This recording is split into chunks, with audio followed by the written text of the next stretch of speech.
Welcome to today's core training on developing a theory of change and logic model with an equity lens. I'm Nicole Lezin, one of the local consultants who facilitate a county-wide initiative called Collective of Results and Evidence-Based, or CORE, Investments, along with Nicole Young. We're your hosts and trainers today. As you can see and hear, our CORE Institute events are held bilingually in English with Spanish interpretation, thanks to our team members, Stella Lauerman, who provides simultaneous interpretation and translates all of our core materials, and Gisella Carrasco, who is providing consecutive interpretation right now, and will also translate your comments and questions in the chat. We thought we would start with a poll, and I'm going to turn it over to Nicole Young to do that. Thank you. I'm going to launch the poll, and there's actually going to be 2 questions in it that you'll answer. The first one I'm showing on the slide is, how would you rate your current level of knowledge about developing a theory of change? Would you say it's none, a little, some, or a lot? And we encourage honesty. It'll help us get a good sense of who's in the virtual room today, and help us think about how we might need to kind of tailor the content today, or what types of questions might come up. And then the second question in that poll is, how would you rate your level of knowledge about developing a logic model? And same response options, none, a little, some, or a lot. So we'll give you a little bit longer to answer the 2 questions. Make sure everyone who wants to answer has a chance to. Keep it open for maybe another 10 seconds, just to make sure we got everyone here, and then we'll end the poll. Looks like the answers have slowed down, so I'm going to go ahead and end it and share the results. So it looks like we have a mix of everything here in the question about the theory of change. Almost fairly equal numbers of you are saying none or no experience, a little or knowledge, no knowledge, a little or some knowledge. At least one of you has a lot, and so we encourage you to also chime in if you want to contribute some additional ideas or thoughts. And then again, almost equal numbers of people saying that they have no knowledge or a little or some about developing a logic model, but slightly more saying that they have some. So thanks so much for starting off that poll. Again, it's helpful for us to get a sense of who's in the virtual room today. And again, we have a lot of information to share. I'm hoping everyone got a chance to see the email that I sent out with the reminder and has the slides from today. We'll also share those afterwards. We have a couple handouts as well that we'll use as our practice session for today. And so our agenda, this is our plan for this afternoon, that we'll do a bit of an overview of core investments and the Core Institute, just to make sure everyone kind of understands how this all fits in to the big picture and what its relationship is to the core request for proposals, or RFP, and the trainings and technical assistance that Nicole and I are providing. And then we'll spend the bulk of our time walking through steps and some tools for developing a theory of change and a logic model with an equity lens, and do our best to leave time for questions and discussion at the end, and talk about next steps and all the other types of training and TA opportunities that are coming up. We do like to start off all of our trainings asking everyone to review and agree to a set of agreements. We use these a lot in any of the coffee chats or conversations where we focus on racial equity.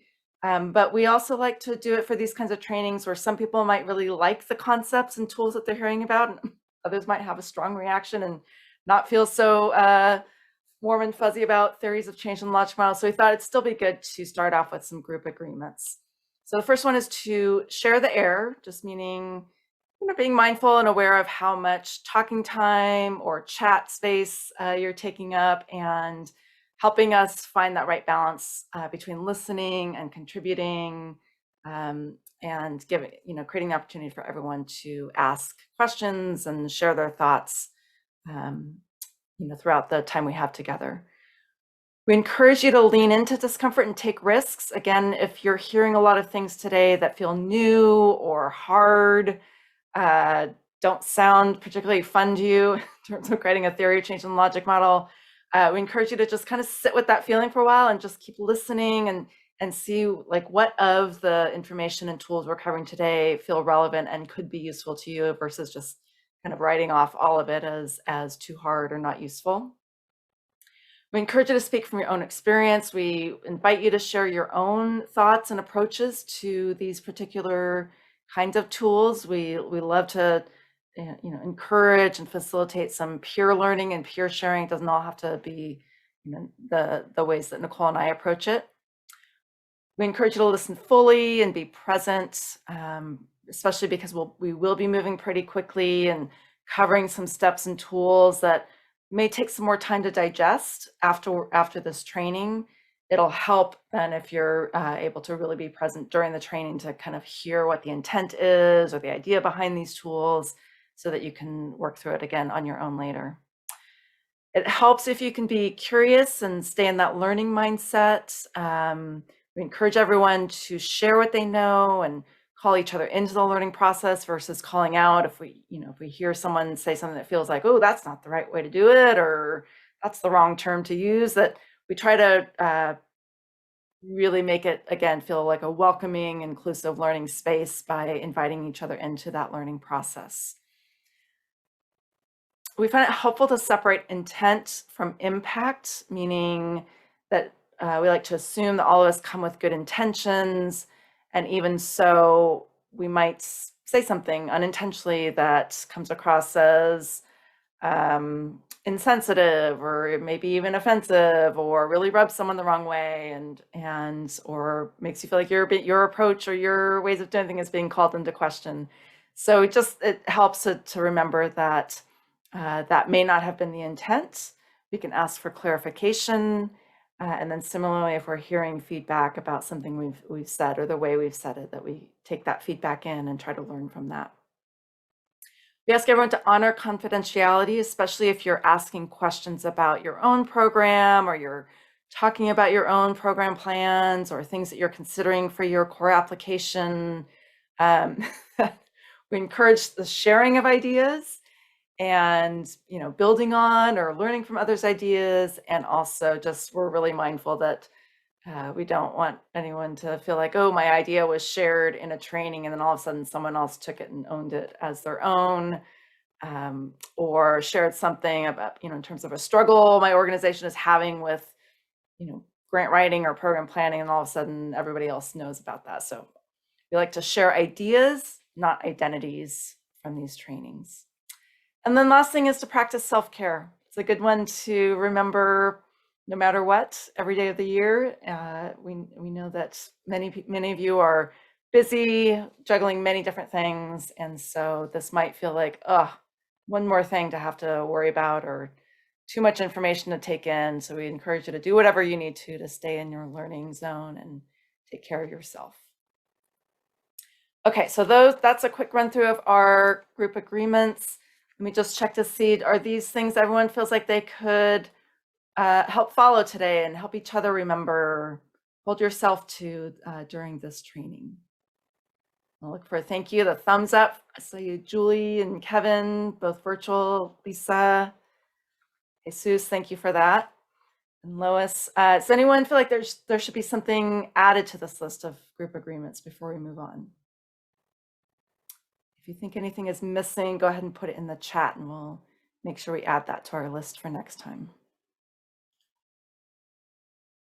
Okay, I'm going to keep us moving on and do our brief overview of core investments. Again, some of you have heard this a gazillion times and may even be able to recite this yourselves, but for those of you that might be new to core or these core events that we hold, it'd be worthwhile to spend a few minutes going over it. So core investment stands for the collective of results and evidence-based, that's the core investments, and it's both a funding model and a movement to achieve equitable health and well-being in Santa Cruz County using a results-based collective impact approach that's responsive to community needs. So there's a lot packed into there. That's why we've highlighted certain key phrases in there that we always try to come back to and define and weave into everything we do. When we talk about the core framework, we mean things like the mission and the vision. So you see these here, our mission and vision statement. They're all about safe, healthy communities, resilience, well-being, with equity at the center of everything. Oops, don't need the highlighter. And equity is at the center of it all. And the core conditions for health and well-being are also a key element of the core framework. So by core conditions for health and well-being, we mean that we recognize that there are multiple aspects or multiple dimensions of health and well-being. They're very much interconnected and interdependent. And when we talk about equitable health and well-being, we want our community to be at a place where opportunities and outcomes in these dimensions of health and well-being, these core conditions, aren't predictable, for better or worse, by things like age, race, ethnicity, zip code, immigration status, language. But we refer to those kinds of things as dimensions of equity, the kind of different aspects of diversity and equity. So we want to see equitable health and well-being where everyone has equitable opportunities to experience health and well-being in all of these 8 core conditions. And it's not predictable, for better or worse, by your demographics or social identities.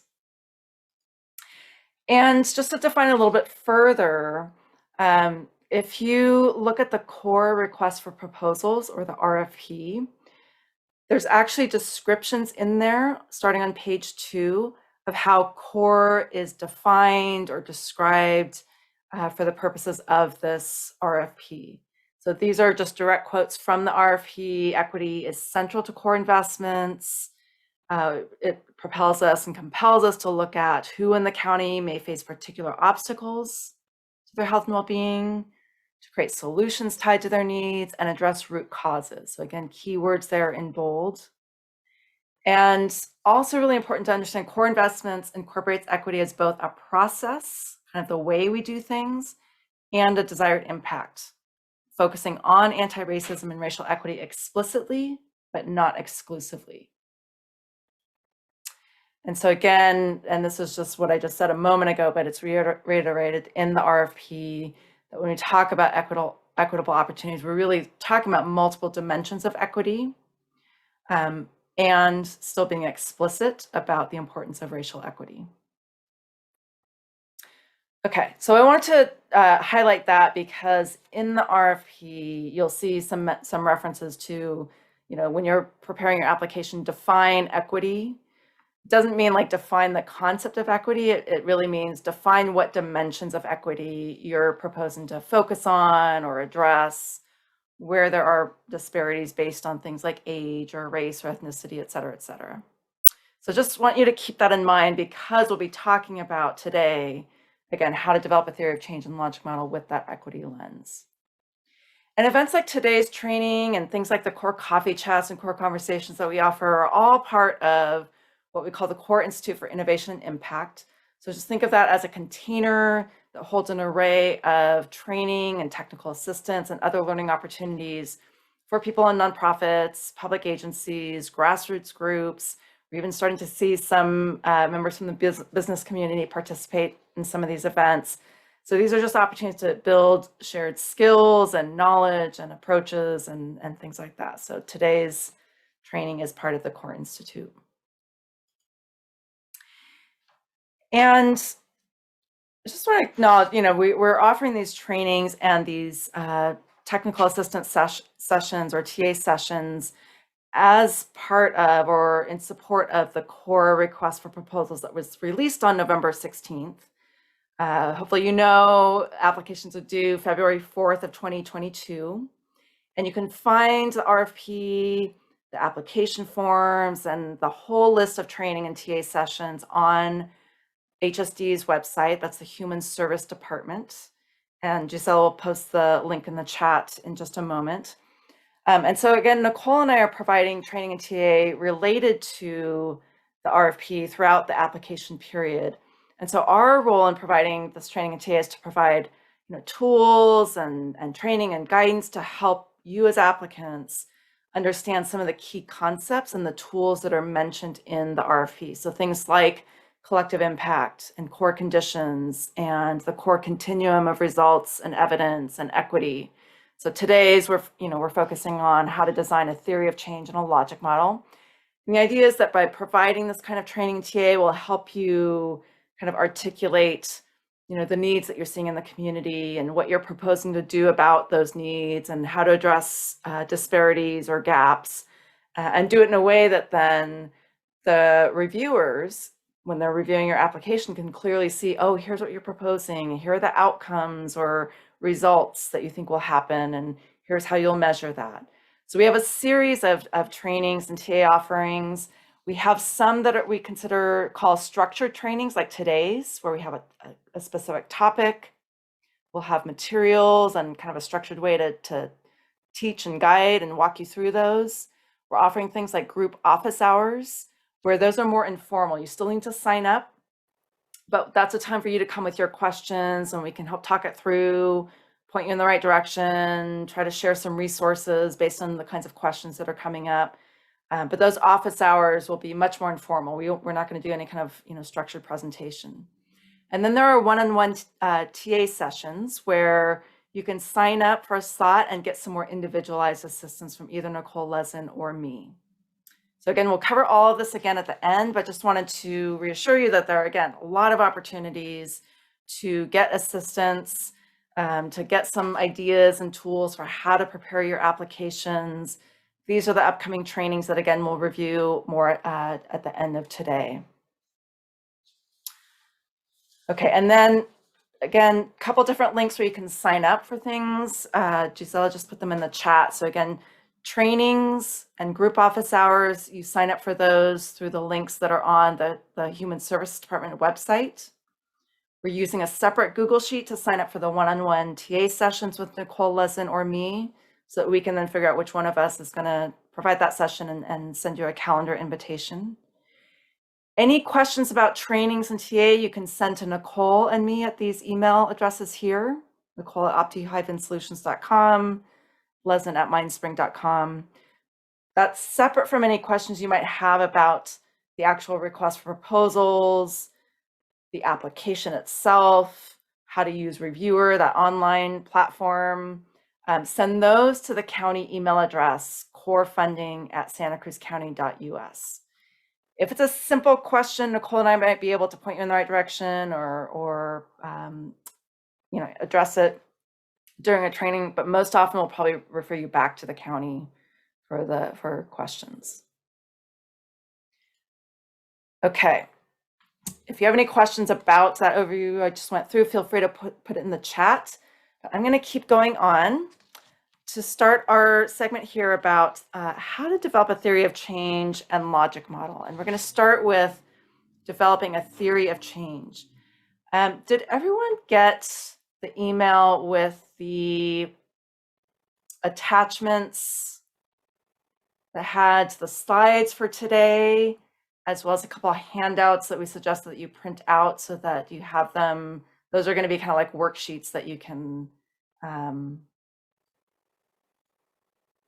print out or get kind of work through as we're going through this. And I'm actually going to, that email was from me.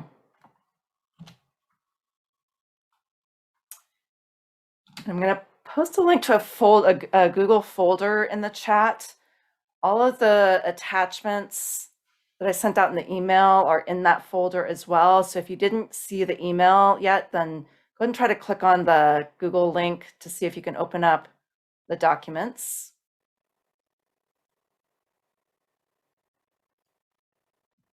And if anyone's having difficulty finding those slides or the handouts, go ahead and put that in the chat and one of us will help you there. Okay. We want to start off with just a little bit of humor, because sometimes things like a theory of change and logic model can be so serious and can feel difficult and challenging and aggravating. And so we always like to start off with a little humor. But, oftentimes this is what it can feel like, both for funders and for agencies, right? That it's not always clear, right? What a program is about, who it's intended to reach, what the impact will be. But like we're constantly in this, cycle of having to ask for funding and support and more resources and more funding, right? And so there's this cartoonist that has a blog or a website called Fresh Spectrum, and it's a person that's an evaluator, and then he draws these funny cartoons about evaluation. So this cartoon is basically saying, without evaluation, this is how you look to funders, right?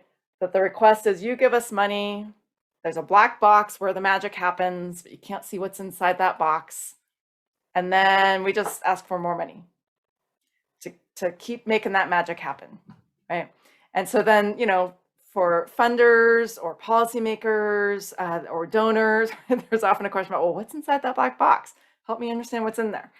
And it's not always easy to tell your story, right? It can be hard to figure out, how do you tell your story in a really compelling way to someone who's not in the weeds, on the ground doing the work on an everyday basis. And so, when we think about a logic model, a theory of change, those are just tools to help tell the story, to help people understand what's inside that black box, what actually is the magic, and how do you make it happen. So just think about, these are tools that really are meant to help communicate what that magic is. And so these are just images of those handouts, of the worksheets that we sent. So again, if you can either find that in your email or in the Google folder, this is what we're going to be walking through. And one thing I just want to note, sometimes the phrases theory of change and logic model are used interchangeably. And there's nothing wrong with that. So we're not going to worry too much today about whether we're using theory of change and logic model, in precisely or exactly the right way. Basically, we want to be trying to answer the question, what are you doing and why, right? That's really what a logic model and a theory of change together can help you answer. And so we'll start with a theory of change, which is really getting at the why part. Why are you doing what you're doing? And so the thought exercise and the worksheets that we'll guide you through really help you articulate a problem or a need that you see in the community, what the context is in terms of what might be causing or contributing to that situation, what strengths or assets or protective factors might also be in place to help kind of address that situation. And then what are your hypotheses? What are your guesses about what solutions are needed in order to address that issue or the problem? And again, in this context, we're using problem statement, not to mean that, people are a problem, but just what is the issue that you're trying to address? And all throughout a theory of change, it helps to be asking the question, what data do you have or will you need to support that theory of change? Again, we'll kind of break this down step by step as we go through this. Starting with the problem or need. So again, problem or need meaning, what is that social or societal problem or issue or need that you're concerned about? And who is experiencing or who's affected by it? And are some people affected more than others? So this is where we get to thinking about it through an equity lens. Where are there disparities? What are the inequities that you see? And again, what data do you have or will you need to support your problem or need statement? And so what we included in the handouts was not only a blank worksheet that you could print out. I also included a Word version of it. So if you wanted to type in it directly as you're planning out your application, you can do that. But we also included in the PDF version of the handout an example of what this might look like in a fully fleshed out theory of change. And so here we're using an example centered on childhood obesity. So let's say that that's the societal issue or need that you have decided, oh, I'm really concerned about that, or that's an area of interest. So then it's a matter of think about, how do you describe what that problem or need is? So in this case here, you can see that we've just made up a sentence And I'll just say, like, when you're first doing this, you might find, and especially even today, because we'll have a short amount of time, you might just find that you're jotting down like incomplete sentences. You're just jotting down phrases or bullet points. It rarely ever comes out the first time around as a fully formed sentence. Okay? But what we've included here are sentences so you can kind of see the thought process behind it.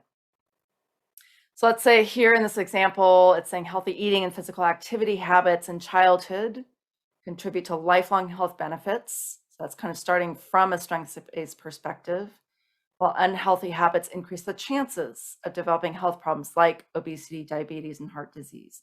And so those are the things that we're concerned about.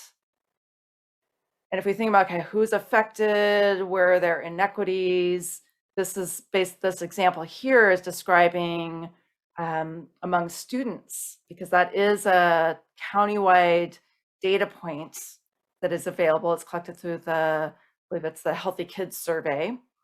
The rate of students who are at a healthy weight and are physically fit, that across the county overall, our data says that we're at or above state averages overall, but that's not true for every group of students. So if we start looking at data, we can see that in our county, Latinx kids are less likely to be at a healthy weight or physically fit. And so then that means we have to be ready with some actual data to back that up. And so I won't read through all this data here, but it comes from datasharescc.org. It's a relatively new data platform where you can see a lot of different county level data. Oftentimes it can be disaggregated or broken down further by, in this case, ethnicity and age. So in this example here, the proxy for age is actually grade level of the students. So whenever you can, wherever it's available, if you can break down your data by different equity dimensions like race, ethnicity, age, gender, that helps tell a fuller, more complete story. And so that's part of developing a theory of change with an equity lens.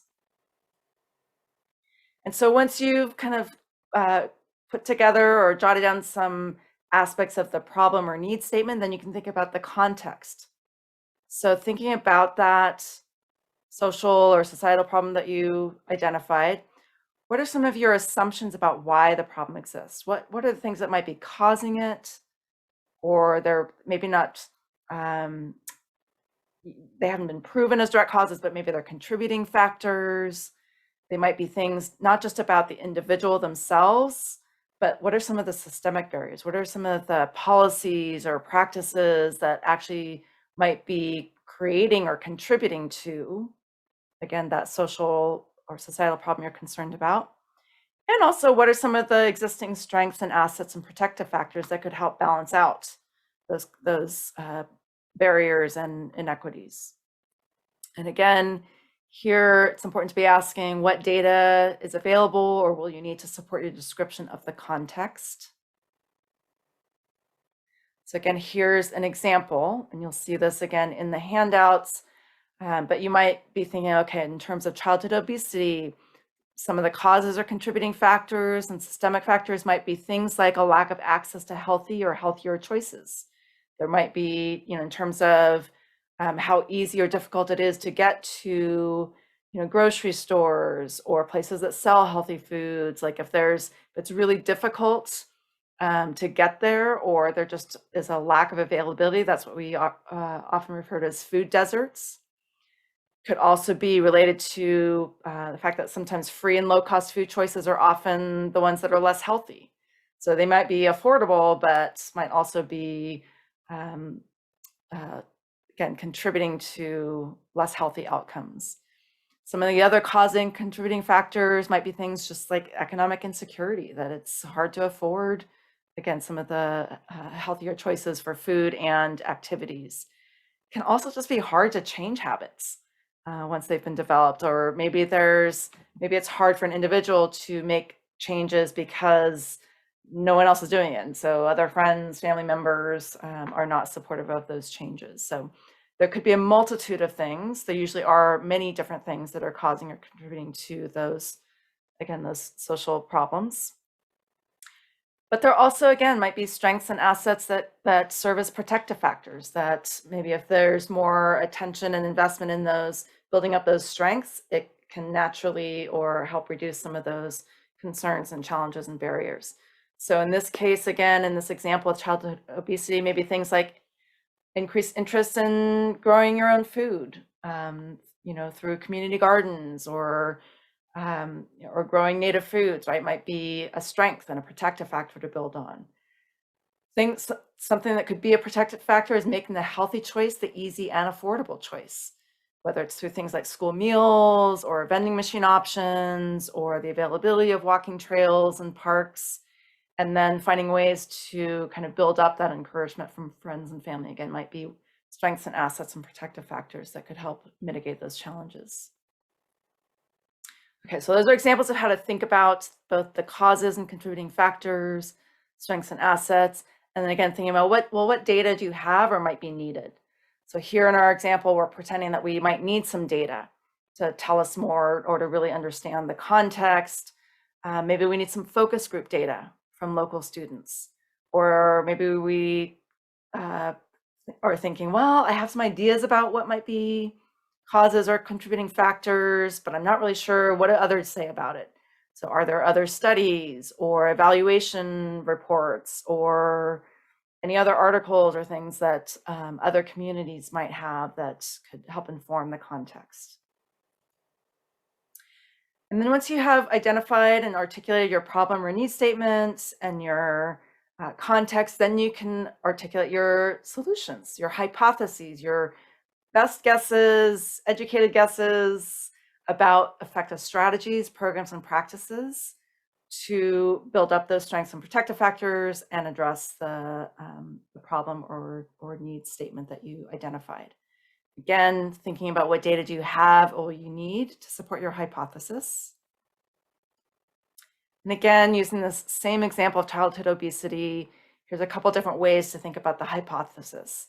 So again, notice how the hypothesis here isn't necessarily about a specific program, but it's just kind of saying if we make the healthy choice the easy or easier and affordable choice, we can encourage healthy eating and physical activity and improve outcomes for all local youth while closing disparities in outcomes. So again, your hypothesis might look different. You might decide that you want to name a specific program or approach or model. Here, our example is just pretty general, but we've also framed it in a way that is kind of like along the lines of targeted universalism. So improving outcomes for everyone, we want it to benefit everyone, while also closing those gaps or those disparities that we saw in the data and the outcomes. And then part of the hypothesis might also be an opportunity that you see to improve those outcomes. So here in our example, we're saying we have an opportunity to work with a group of students who are motivated to change behaviors among their peers and push for better policies in their school or neighborhood or community. So that might be part of your hypothesis too, about direct services or direct programs, as well as a policy level solution. And again, thinking about what kind of data might be needed. In our example here, we're saying we need data on the actual barriers and obstacles that get in the way of healthier eating and physical activity for youth, and that we want to be looking at how do those differ by things like race and ethnicity, age, and or gender, and what ones could be relevant and impacted or addressed at a school level versus in the home or in neighborhoods. I also just want to say, we've tried to include a lot of things in these examples. In your theory of change, you don't necessarily have to include all of these. We don't want you to get overwhelmed thinking like, oh my gosh, I've got to include like all these different types of data, or I've got to go and collect all these different types of data just to develop a theory of change. We're just trying to give you a number of different examples of things you might want to think about or include as you're developing a theory of change. Okay, at this point, we want to pause first to see if there are any clarifying questions about any of the content or steps I just covered. And then we want to give you a chance to try it and use your handout to jot down, or a blank piece of paper to jot down some thoughts about what is that kind of big problem or issue that you're concerned about, How do you describe the problem or need statement, the context, and the solutions? And what data do you have or will you need to support that? I'm going to stop my screen share for just a moment. First to see, are there any clarifying questions about the content I just went through? Anyone feeling like, ooh, I didn't quite follow all that or didn't get that? Pause for just a moment, see if there are any hands.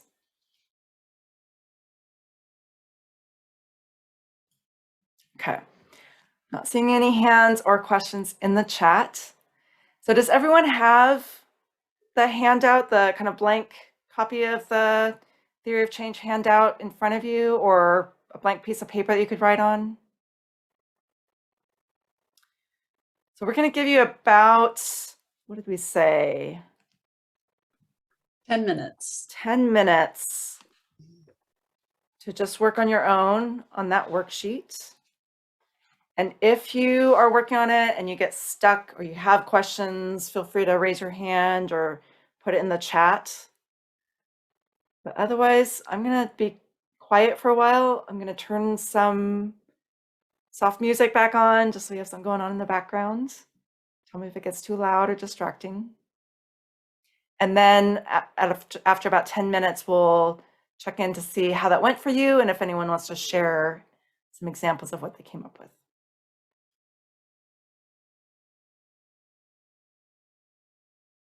And I'll just add quickly, sometimes you think, oh, I've got this. I know our theory of change. It hasn't changed for a long time. We've got this. You'd be surprised how often different people in the same organization might have slightly different ideas about what the sequence is here and what the potential solutions are, or the needs are. So it's sometimes a good exercise, even if you're not applying for a grant, just to see where some of those interesting differences might be and how aligned people are or are not with how you think about a theory of change, because there are lots of ways to slice and dice all of this.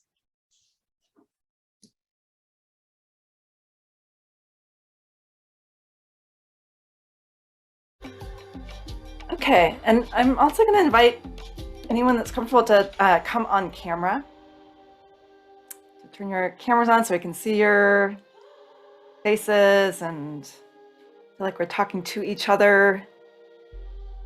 Thanks so much. And then, so Billy, this is kind of an open time. Anybody that would like to come off of mute, feel free to raise your hand. We'd love to hear, what is the issue or problem that you defined, and then tell us a little bit about the context in terms of causes, contributing factors, strengths, assets, all that, and your hypothesis about solutions. Anyone be willing to share what they came up with? I'll share mine. Yeah, please go for it, Lisa. Okay. So let's see. I am an early care and education administrator. And the problem or need statement is working parents need affordable quality childcare for their young. I put in parentheses, I just think any children while they are working. And also children will be more successful entering TK or kindergarten and school with experiences in a quality early education program. We need a system of support for families beginning prenatally through adolescence and beyond. So those are the problem and need statements that I came up with. And the context, I just have a couple things, many more things to add. I was kind of looking at the data share a little bit when I was doing this too. There are many single parent families or two parent families where working outside of the home is necessary to take care of food, housing, and medical needs. Childcare workers' salaries are too low to make a living, and therefore the workforce is facing shortages currently. That might be a problem though. That might be one of my need statements. The solution is that children and families that experience quality early learning and care programs will be more successful in school and life. The families will be supported and have access to resources and networks beyond their experience with us. That's great, Lisa. got a lot of great pieces in there in a short amount of time to work on this. And I love that you were looking at data share, trying to find some data to plug in and kind of supplement or add to your theory of change there. And like that you had that insight kind of mid-sentence, like, oh, maybe that's part of the problem statement in terms of like the problem or the challenges that working parents, working caregivers experience, like the lack of or the shortage of childcare, or that has become even harder and exacerbated, right, ever since COVID, and then going into some of those reasons why it's so hard to find affordable childcare, the shortage of workers, and kind of why that. So you've got some really good pieces in there that I think are a good start to build off of there. And can you tell us again, what is your hypothesis about the solution? Would you mind saying that again?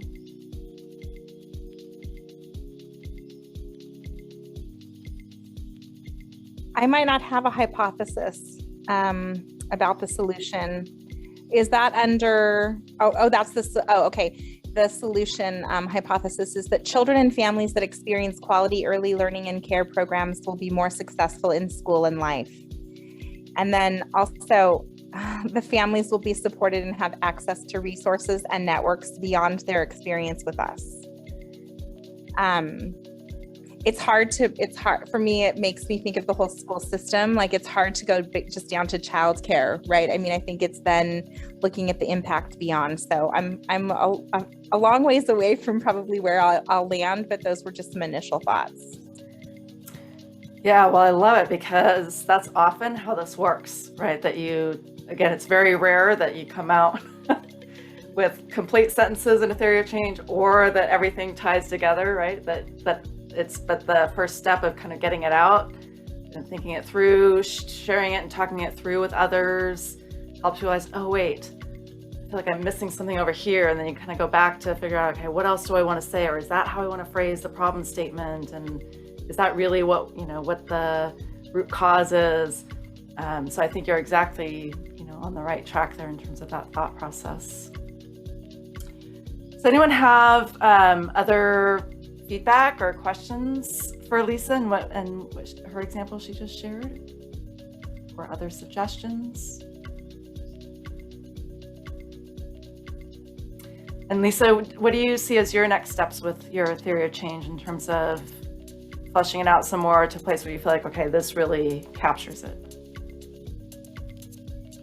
Well, I remember at one point during the initial process of core funding, we did a little bit of sector breakout groups. So I was thinking Julie's here, and it would be nice to talk to Debbie and maybe just process some of this work together so that we could brain think around, what kind of collectively what we're doing. If we look at different sectors and community bridges, we also have other programs that are serving families and children. So we'll definitely do some of that work with our agency.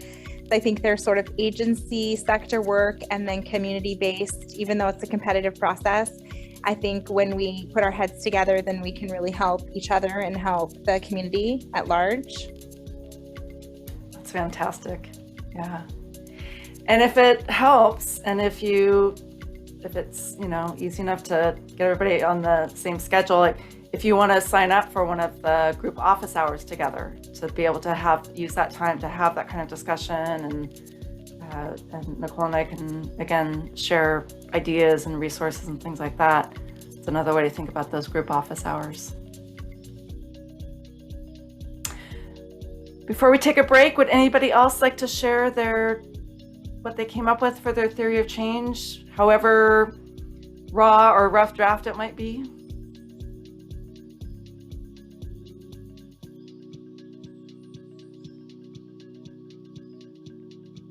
Nancy, I see your hand up. Do you want to come off of mute and share? Sure, I can share, definitely in a draft form. Okay, so I'm with a climate justice group in Watsonville. So the problem statement I put is that all people's physical, emotional, and financial well-being is threatened by human-caused climate change. but this threat is experienced disproportionately. People that have done least to cause the problem, such as low-income people, are suffering from effects of climate impacts first and worst, and have few resources for responding to disasters. People with more resources who are emitting more emissions are more protected from the effects of impacts. And there's a statistic I have to look up, but in our study, something like 74% of farm workers themselves are people that they knew were being affected by extreme heat at the workplace, compared to a much lower percentage of people working in other occupations. I'm sorry to interrupt, Nancy. Nicole, are you seeing the request to turn the music off? We're finding it distracting. There we go. Thank you. Sorry, Nancy. Sorry about that. No worries. Sure, no problem. So that's the problem statement. Context, assumptions about why the problem exists, that the climate crisis has the same roots as the social inequities in our society, with the history of exploitation of people, land, and resources. Some of those causes are unjust policies that have concentrated wealth in the hands of few people, such as redlining or immigration policies, stealing of the land from First Peoples. Some of the strengths and assets that could help are things like a collective culture versus an individualist culture, resourcefulness, strong family networks, knowledge of growing food, integration of the arts, and data. I wanted to look up a couple of organizations that might have data related to this, like Movement Strategy Center and Green Lining Institute. And then hypothesis. Well, how about center climate solutions on the people being most affected, who have had the fewest resources to cope, in order to develop equitable climate policy and resilience. Make sure people are at decision-making tables as the policies are developed, compensate people adequately for participation, transfer wealth from people with excess to people whose needs aren't being met. And then I wanted to look at a continuum of community engagement and decolonizing wealth websites and see if there's any kind of data or something. There you go. Thank you. Well done. So again, great to just kind of hear the pieces. Again, you came up with a lot in that short amount of time for the exercise. And you know, I liked hearing you describe not only the kind of, you know, components of the theory of change, but like heard you mentioning like, okay, I need to look up this citation or this data, and because I know you have a lot of other studies and data that, you know, you already have, so like weaving those in. Again, that's very much how this kind of process goes, right? You start with like getting the ideas out and then figuring out what else you need to kind of, you know, fill it in. And just the little bit that you shared with us today felt very like it flowed, right? You could clear, it was almost like you were telling a story, right? About kind of the issue and the need, what causes it and what will solve it. And that's the kind of thing, right? That when you think about, you know, reviewers, they're reviewing applications, right? That's what they're looking for, to understand like, what is it that you're proposing and why. And so if you think about really a theory of change as just a way to tell a story, it can help make it feel less intimidating, less formal, and less, you know, scary of an approach. So thanks so much for sharing that, Nancy. Thank you. Okay, we do want to fit in a short screen break before we then switch gears and talk about how to develop a logic model that is tied to your theory of change. And so can we do a 5-minute screen break and then come back at 10 after 4, and then we'll Nicole Lezin will lead us through the logic model. Welcome back, everyone.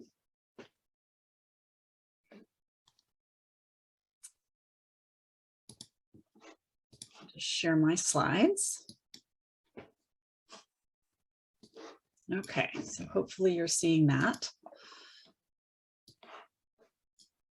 So now we're going to turn from developing a theory of change to how to develop a logic model. And as Nicole said, sometimes these terms are used interchangeably, to us, they're really linked because they both explain the rationale behind what you're doing and help answer questions, not just about why you're doing what you're doing, which we were focused on earlier with the theory of change, but what exactly you're doing and how you fit into that hypothesis about that theory of change, how your work influences that, and vice versa. Sometimes logic models are thought of as something overly complicated, or maybe something that you need really advanced skills to develop, but really they're just a form of logic of asking questions over and over about, if we do this, then what happens? So that's really the basics of how it works, and you can make it as complicated or as simple as you'd like. And like many things, simple is not easy, but it is easier for somebody like a reviewer of a grant application to understand. And we also, while we're doing this training and these technical assistance sessions geared to the core RFP process, we hope that you'll be persuaded that a theory of change and a logic model, while not required for that RFP, are helpful in general for planning purposes, for trying to revisit why you're doing what you're doing and having some alignment and consensus within an organization about that, and just about how things can change over time. Sometimes in both of the examples we've just heard from the theory of change, we might have new data, new ways of thinking about how systems are linked to each other. So we're just trying to make the case that this is a productive use of your time for a lot of different reasons. So let's dig in a little bit and see how these can work. So as I mentioned, we're trying to find out what you're doing and why. That's the question we're answering with the logic model. And we're doing that by continuing to ask a series of if-then questions. So if we have these types of resources, sometimes called inputs, to do these activities, sometimes called outputs. So you have your inputs and you get outputs from them. For these participants, which might be another type of output, then we can expect, or we want, or we hope that these kinds of short-term or intermediate term or even longer term changes are going to happen because of that. So that's the logic part. If we do this, then that could happen. When you do that, when you keep building a logic model in response to those kinds of questions, what are you doing? Why are you doing that? What do you expect to happen because you're doing that? It's really helpful to line up the way that you think your activities fit into other activities that others might be doing or broader initiatives, but also why you think the things that you're doing will contribute to those results.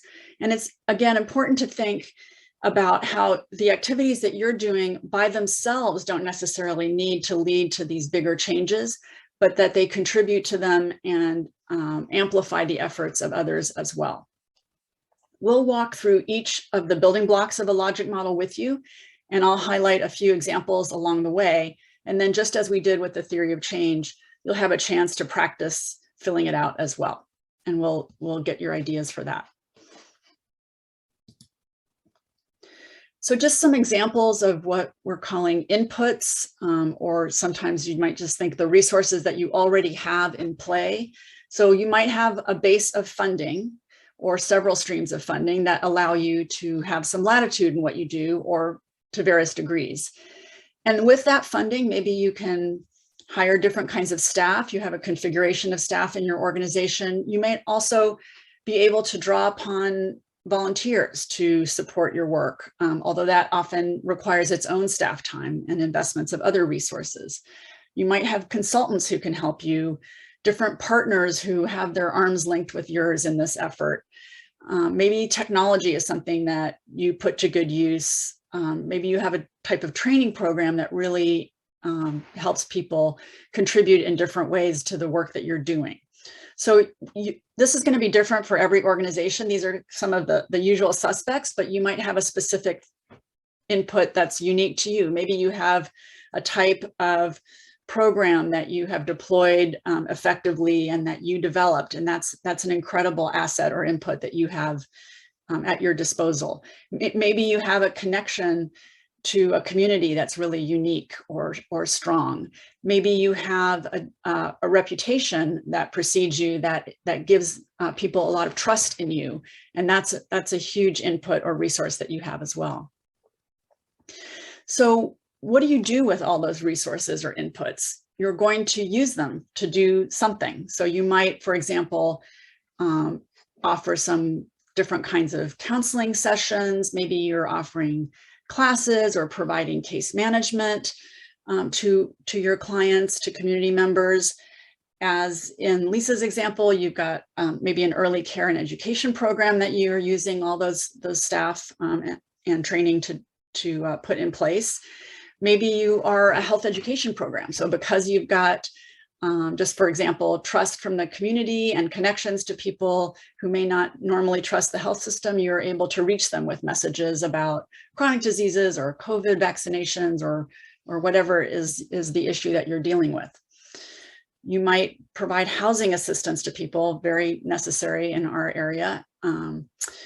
Maybe you're part of an arts organization that connects to people that way, or environmental advocacy, as Nancy shared, or the output or activity that you provide might be a type of training for others outside your organization. And who do these activities apply for? So maybe they're your clients, the people that you serve are parents or caregivers. Maybe they're a different age group, children or adolescents. Maybe you work with entire families. Maybe the way that you work with people is connected to others, but isn't direct. Maybe seniors are the people you deal with the most, or a particular community like the LGBTQ plus community, immigrants, families who don't have access to housing. Maybe you are working with staff in other organizations and helping them get up to speed on a particular program or training. Maybe your partners are the ones that are the main focus of the program you have right now. Or policymakers. So particularly some of the system-wide or policy kinds of targets that you might have for your work. Those might be driving you to have your interventions and your communication strategies with a different kind of audience than serving community members, for example. And I'm seeing in the chat too, the resource of time. Yes, very scarce and very important. And so once you've deployed some of these inputs or resources and set up some activities that they're most closely connected to and that you can point to as the results of deploying those resources, then you might start to see some short-term outcomes. And these might be things that are changes that are attainable in a relatively short amount of time. You can decide whether that is a few months or within a year or two, but you might start seeing some changes, for example, in people's levels of awareness, their knowledge about something, their attitudes towards whether or not that's something that's possible for them, and maybe even building up some skills. And so those kinds of things are attainable within a relatively short time frame if that's the way that your program is focused. So we want to identify those closer in time outcomes first, and those in turn lead to more intermediate outcomes. So these are a little further out. So let's say the first ones were within a year or two. These might be a little further, like 3 or 4 years. And those are building on the changes that you achieved in the short-term outcomes, but now you're starting to see some real changes in people's behavior or the status that they have in terms of health or economic mobility or whatever it is that you're targeting. And those things just take time. They're not something that can be turned around overnight. And so this is where the logic model comes in of if we devote resources and achieve some of these shorter term outcomes, then by being persistent and building on those, we'll get to some of these intermediate outcomes. So the idea is not that you're jumping over those, but that you've got some sequence in mind of how you start here and get there. So these might be, for example, for a health program, maybe you're trying to increase the way that people use preventive health services so that they don't need such acute care further down the line. Maybe your program's concerned with how people are connected to each other and to their local institutions. So something to do with social connectedness, which again doesn't happen overnight or even in a few months, but might need some investment of time to build trust and familiarity. And same for these other kinds of things that were listed here. So literacy, housing stability, maybe getting people sheltered is a first step, but getting into some kind of supportive or permanent housing is a longer proposition. Physical activity, when those New Year's resolutions wear off, and the habits, to try to get those habits to stick for longer and to become a routine part of people's daily lives, that takes time. Water conservation, voter engagement, and participation. All of these are examples of things that you might be working at over months or years and not see the change for some time, but you're working towards that. You expect that change to happen, and the things that you're doing now are designed to lead to those kinds of changes in the future. And then if those intermediate changes occur, then you hope to see some impact in the longer term as well. Sorry, I think I got my slide out of sequence here. And so you might see some changes that accumulate in terms of a whole population's health status. So maybe you were working on some health education for chronic disease, and you see some changes in diabetes rates in a whole community or a whole age group. Maybe you have some of the educational attainment and workforce readiness kinds of outcomes that Lisa was mentioning earlier. And again, you're going to see those further out than the immediate outcomes, short-term outcomes and intermediate outcomes that you were working on. So these might be the kinds of things that you see reflected in the core conditions. Some social, economic, and occupational mobility, getting more of a sense of belonging and engaging in civic life. Maybe some of the climate change and resiliency initiatives that Nancy was talking about would have some yield further out in time for an entire area or community or population. Same for some of the safety and justice issues and the housing issues that we are very aware of in our area. Nicole, I just want to mention too, I'm noticing a typo on the slides. That this slide should say long-term outcomes. So just for everybody to know, we'll make sure that the slides that we share afterwards again have that corrected, just so it's not confusing. Thanks, Nicole. And that's why we were talking about the way that we walk through the logic model just now was starting with the inputs or resources and moving through activities and outputs, then short-term outcomes, intermediate outcomes, and longer-term outcomes. So intermediate plus, you could think of those as longer-term impacts or outcomes. But then another way to think about this is to do it the other way, to start out with the things that are longer term outcomes. So let's say your long-term outcome is that you think there are ways to have youth more prepared for everything from college and career to life in general. And that's your ultimate goal, your long-term impact that you're aiming for.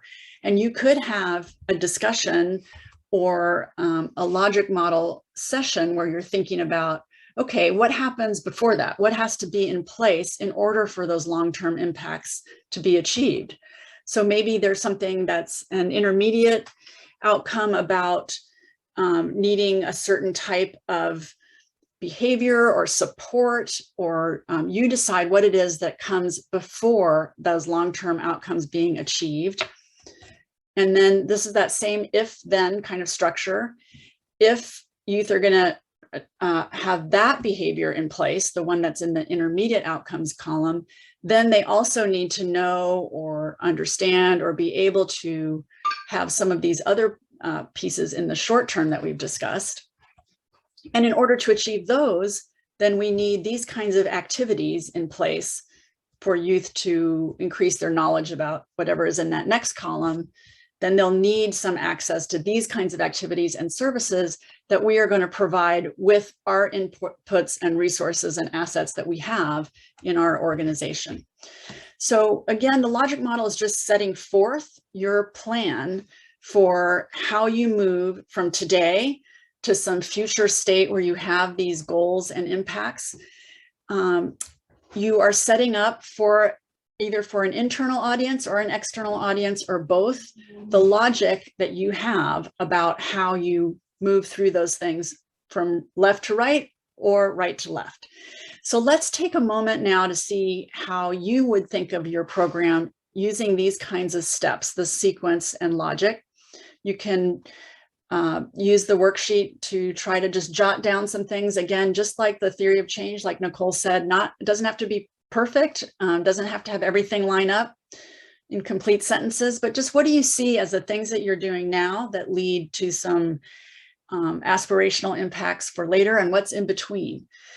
And if you do this, then what happens? That's the way to think about it. Do you have any questions for us or clarifications before you dive into that exercise? I'm not seeing any hands raised, but feel free to ask questions in the chat as you're going through it. And let's again spend about 10 minutes jotting down your ideas, and then we'll see if people want to share some of them. So good luck.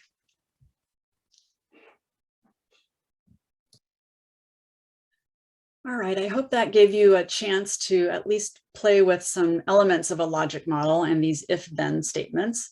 Would anyone like to share perhaps a sequence of something that started out as a shorter term outcome and then moved to an intermediate one, or maybe an input and how that related to some outputs in any part of the sequence that you'd like to share?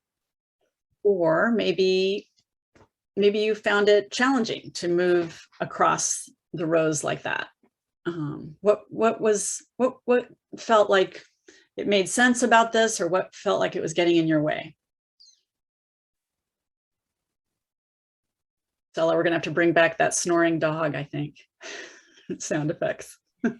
I'll share a few things. I didn't make it very far across the the chart. But the whole time when we were talking before, I was wondering about a lot of things that in my program, for example, we serve a lot of dual language learners. So many of the children are speaking Spanish when they, like 100% of them are speaking Spanish at home. They have a Spanish model. In Santa Cruz, there's a 3-year grant right now focusing on inclusive practices. And so while I didn't know kind of where to put that or how that fits, sorry, my dogs are going to go crazy now. One of the other things that's really important is we have bilingual staff. And if we have salaries for money for competitive salaries, and we offer full day programs. So that's one of our resources, that there are a lot of programs that are offering 3-hour spots, but that we are actually offering an 8-hour day for those families that are working or involved in a education or training program.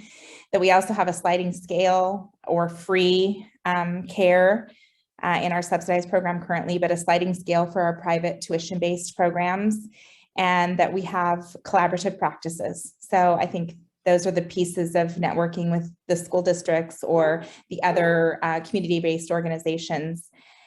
One of the activities that we do in outputs, and this is all I have, I'm gonna have to hop off because my dogs are going crazy, sorry. There are a bunch of crazy dogs on this call, I happen to know, so don't worry. So Lisa, just based on what you shared, so some of the things you talked about sound like there are things that are resources that might be unique to your organization. And so those have some implications both for the kind of programming that you can offer and why, and also how you can perhaps attract staff or have some, some opportunities that are things that differentiate you perhaps from other organizations. So you can think of your resources and assets that way too, and things that might connect you to partners. So not everything is a competitive edge, but maybe just something that's an asset that you can use in different activities and outcomes. things that you were describing can fit in a number of different places, but it sounds like they're things that are resources that are available to you as part of the way that you're set up, and that it's deliberate to have things set up that way. I'm just acknowledging in the chat, there were some questions about whether the slides will be shared. Yes, absolutely. And thanks for the kind words about the resources and the training. We know people have to hop off, so don't worry about that. We'll share both the slides, and we are recording this as well. So any other opportunities to share any part of this that worked for you, or that you'd like to kind of puzzle through together? Or was this helpful, especially thinking about it paired with the theory of change, how these two things are linked? I just want to put a plug in for the core menu on data share. I don't know if I'm using the right language, but as we're doing this, I've got data share open over here, and I'm trying to use that as a tool. So if people aren't aware of that, it actually has program outcomes. It kind of helps with some of the strategies and program outcomes if you go in. And so I just wanted to share that resource in case others haven't. But right now I feel like it's a little wonky. I'm trying to make it work and figure it out, but that's another resource that people can use that I think will be helpful. Thank you, Julie. And that's a great plug actually for an upcoming training that we're doing specifically on some of those tools. But yes, meanwhile, don't wait for us. The core results menu is part of the core page under local progress on data share, and has another set of tools connected to it. So there are lots of ways to both look at the core conditions in terms of some of these longer term impacts or outcomes, and then to connect those to the short and intermediate outcomes that a program might be dealing with, as opposed to a whole community. So and thank you for saying how to get there, because I've been Googling like data share and core conditions, and it gets me there, but I didn't realize that it was under the local like that tab's not super helpful in getting me to the core conditions. So FYI around that. So that's yeah, we're working on that too. I'll go ahead and put a link in the chat. Yeah, like I said, though, if anytime I just put core conditions and data share, and the page comes right up with the immediate image with the core conditions, and then you can click from there. So that's been really helpful. Okay, great. And then Lisa's added some details in the chat that her dogs won't let her share verbally. So just some of the activities that you're doing with the resources that you have. So the ways of teaching children and supporting parents, the increased resiliency, the use of the trauma lens, absolutely. Dual language, pride and culture, bilingual humans, advocacy for children with special needs, promoting those inclusive practices that you spoke of, and sparking more connections and support throughout the community. Yes, so these, depending on how broadly they're conceived and how ambitious some of the changes are, they could fall in any number of columns depending on the time and the scope and what kinds of changes you hope to see. So they might be, for one organization, some of those might be shorter term outcomes because you're closer to achieving them and you've got more resources to deploy to them. And for others, they might be further down the road. So it just depends. And Cassandra's saying that she appreciates the separation of the short and long-term outcomes. Yes, absolutely. It's very tempting sometimes to jump to those longer-term outcomes and solutions and skip over some of the near-term things, or vice versa, to stay in the things that we can see closest to our effort and what we're doing on the horizon, and not think as much about what's further afield. So logic models really, really push us to think about both of those things and the links between them, whether you go from short-term to long-term or vice versa. So thanks for that comment. And if I can add to that, please. A logic model, the county and city aren't requiring you to submit a logic model or a theory of change with your application. But going through these kinds of exercises can help you identify the activities or identify the resources needed or those outcomes, so that you can then in your application figure out how you want to phrase all that. And so part of that also means that, for instance, when you do a logic model, and if you go all the way through all those steps and identify those long-term outcomes, you might realize or decide, well, we can't actually measure those long-term outcomes because we don't have the capacity to follow people and follow up with them and get that kind of long-term pre and post kind of data. But it's still a valuable statement to say, by doing these activities that lead to these short-term outcomes, maybe we can measure the intermediate ones. We strongly believe that we're contributing to this longer-term outcome. And especially if you know that you are implementing some kind of a program or a model that does have other evaluation studies that have been done or other research studies that have been done to show that it produces those kinds of outcomes, then you just have more of the ability to say with confidence, yep, we're pretty sure our approach, by implementing this, it will contribute to those same kinds of long-term impacts, even if we're not directly the ones implementing those surveys or measuring that. Does that make sense? Sometimes people get a little freaked out or worried about, we can't measure those long-term impacts. There's no way. And so then you just kind of back it up, right? You still do your whole logic model, but you kind of back up to see, okay, what can you do? What can you measure? What tools, evaluation tools might you use to be able to show whether and which outcomes you are delivering? Thanks, Nicole. That's a great reminder. And just to reduce the overwhelm about all of these tools. So when you're looking at the bigger picture or the universe of what could be happening and what could be done, and you're pinpointing, here's what we're doing, here's what our organization is doing, or we and our partners are carving off this part of it. It doesn't mean that you're not contributing to these other things. It just means that you have a place in this that you're very clear about. And so you're not over promising or taking on things that are not fair or possible, but you do see a connection of what you're doing to what others might be doing or to these other efforts. So that idea of alignment, the theory of change can be and probably should be for something broader than just what you're doing. So that's part of the idea here, is to see how your work fits with others as well. Because it's not realistic for any one organization to tackle the kinds of long-term impacts that we're talking about here. Any other questions or reactions to share, or thoughts about how you might use these tools?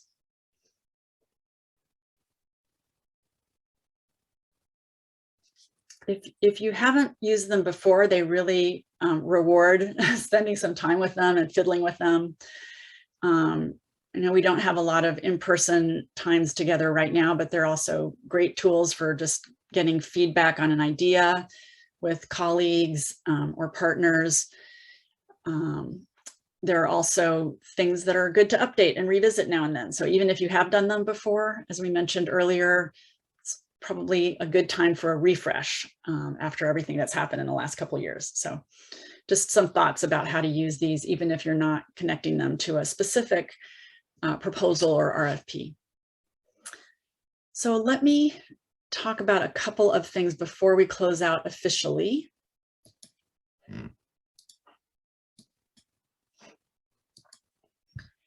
So we really hope that you've learned something new, but if you're coming back to logic models and theories of change for a repeat, that's giving you some new ways to think about them or to use them.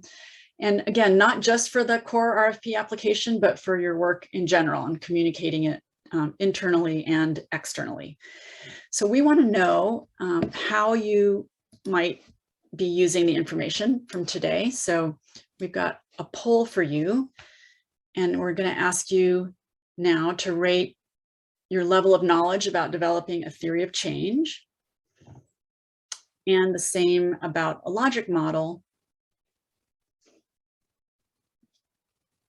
And then how likely you might be to develop a theory of change with a logic model.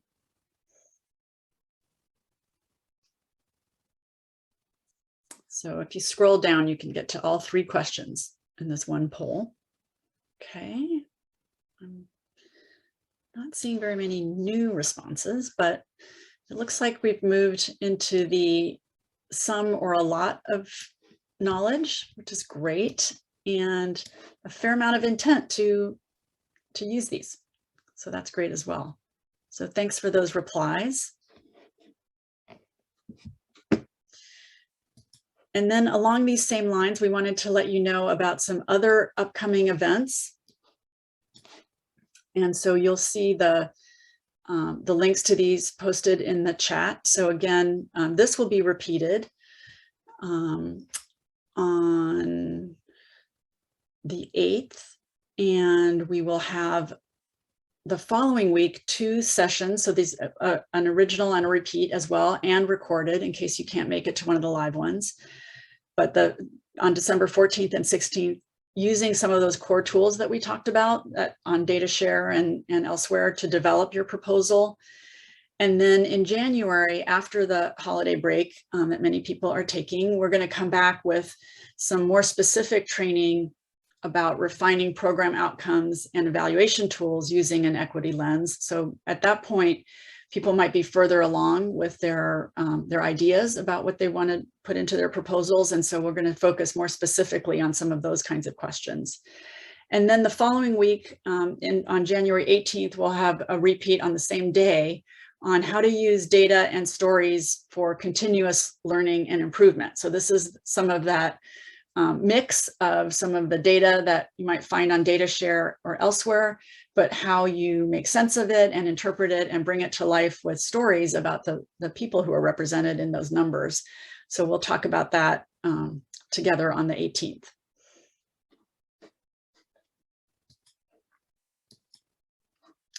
And then here are the ways to sign up for the trainings and group office hours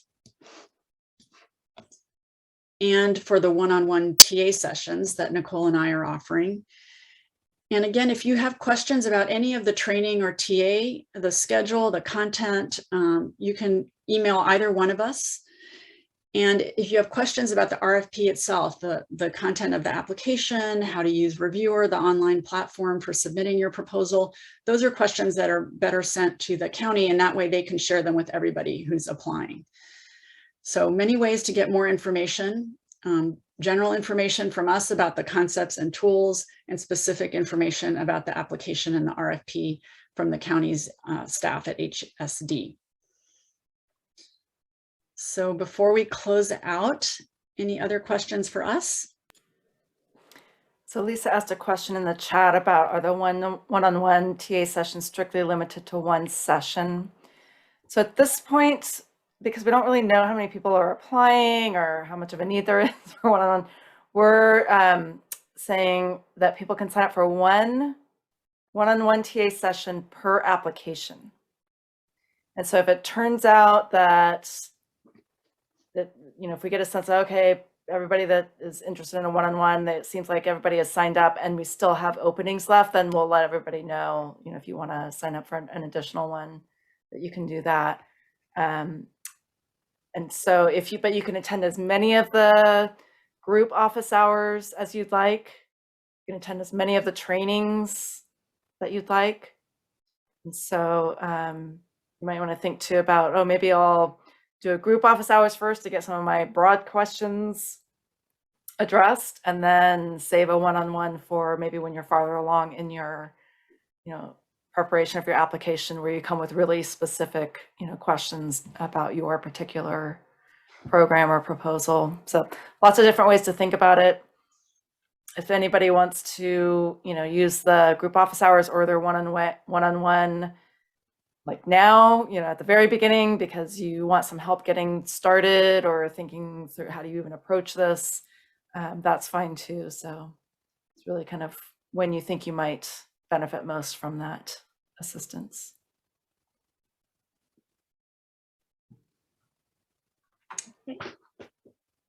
Good question. Any others while we're together? We'll hang out for a few minutes in case anybody has any other questions, but Otherwise, thanks for being here and for taking the time to try out some tools in real time and sharing. Those of you who shared your insights from those, we really appreciate it. And we hope this will be useful one way or the other to you as you move ahead either with your core application or other planning work. So thanks for being here.